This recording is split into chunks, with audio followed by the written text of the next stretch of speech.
Hey, this is Demitri with the Demitri Team, and I want to talk to you a little bit about getting your house ready to sell. So, you kind of have this little double-edged sword. So, if your house is not updated or it has projects, you're going to have to look and see what is the competition and where their house and what should I do with my house and what's the temperament of buyers at the moment in the market. So I will tell you, like right now, buyers for the most part are two groups. They are younger millennials who are coming in and they don't want to do a project. So they typically look at it and say, look, I want to move in ready house. I don't want a project. Not only do I not want a project, I don't know how to do a project. It's not something that I'm familiar with. It scares the heck out of me. And if I do take on a project, I'm going to offer you so much less because I'm going to figure that what it's going to cost me is double anything of reality. So that's one side. The other side is the people that are coming in. Well, they're older. They are people typically moving here from out of state. They're probably moving because this is their last home. They're retired. They're moving out of the cold. They want to be in the warm. This is where they've come, as they say, to God's waiting room. And your house is that space that they want to occupy. They too do not want a project. They've sold their house. They've done all that stuff in the past. Now what they want is move in ready. So your house needs to have, the flooring has to be in good shape. The paint, maybe the paint doesn't matter because that's not that big a deal to get done. But the kitchen matters, your cabinets, your countertop, the flow, your appliances. How old is your roof? How old is the AC system?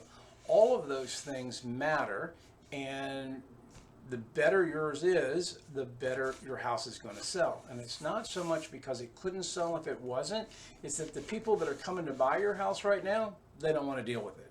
So you're better off looking at, what do I do to get that done? Now, there's a couple strategies. One, you could bite the bullet and do it all yourself and just say, well, I'm going to go ahead and invest all of these things so I can get the, I hate to use the word top dollar. Let's just say I could get the best value out of my house or preserve the most equity out of my house by not having to negotiate or be lowballed because of project costs that people believe they're going to have. So that is where you're going to concentrate on the mechanics, which is, like I said, the roof and the AC system, the hot water heater, and then moving to the kitchen with cabinets, appliances, and countertops.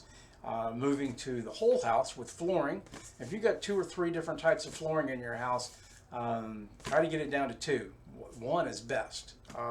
Vinyl flooring is not that much to get put into a house, so it's probably worth the expense to get that done, but to do it everywhere, not just in, that room is not the greatest, to do it across the board. The last is bathrooms. People want a good bathroom. They want a good master. They want a good guest bathroom. And if you're in a family environment, make sure you got a tub. You got to have a tub if you're going to have kids, because especially young children require a bathtub. I've seen a lot of places where all it has is showers. They did a remodel and they took all the bathtubs out because they said, well, we don't need them. Well, you got to think about the resale. You need to have that tub at least once. You don't necessarily need it in the shower. Sorry, not shower, in the primary bathroom, but you are going to need a tub in a bathroom in your house. Now, if you're not, let's say you don't have the capacity, not financially, whatever, time wise, whatever, to do it. Well, now you need to appropriately price your house for the idea that somebody's going to come in and want to do upgrades. So how do you do that? Well, first off, we're going to figure out what's the best price you could get, and then we're going to back down from that. And how are we going to back down? Well, you're going to take someone like me. This is why you want to work with a realtor who has trusted, experienced. I've proven out. I've used them before. I know the caliber of work to bring in other professionals who would give an estimate on what the AC would take, what the roof would take, what the kitchen would take, what the flooring would take, all of those things. So now we have a package to be able to present to any buyer to say, listen, here's what we want for the house. Here's what it's going to cost to get you up to, to being perfect in essence. And if you were perfect, here's what the value would be, because we can already prove that out with other comps, and you're getting some built-in equity, $5,000, $10,000 bucks. So you're going to have a little bit of a discount in there. But there is a means of being able to do that. So one, you're not lowballed. Two, you have the capacity to give to somebody that if they said, hey, they wanted to have it, great. I know you don't want a project, but we can manage that project because we already have the people. We know it's going to take 30, 60, 90 days to get it done. You're going to do your closing on this. You're going to move in on this day.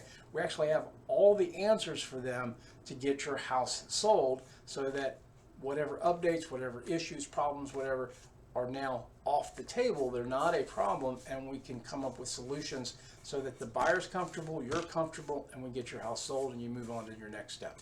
All right, that's how you deal with deciding on repairs and updates to your house.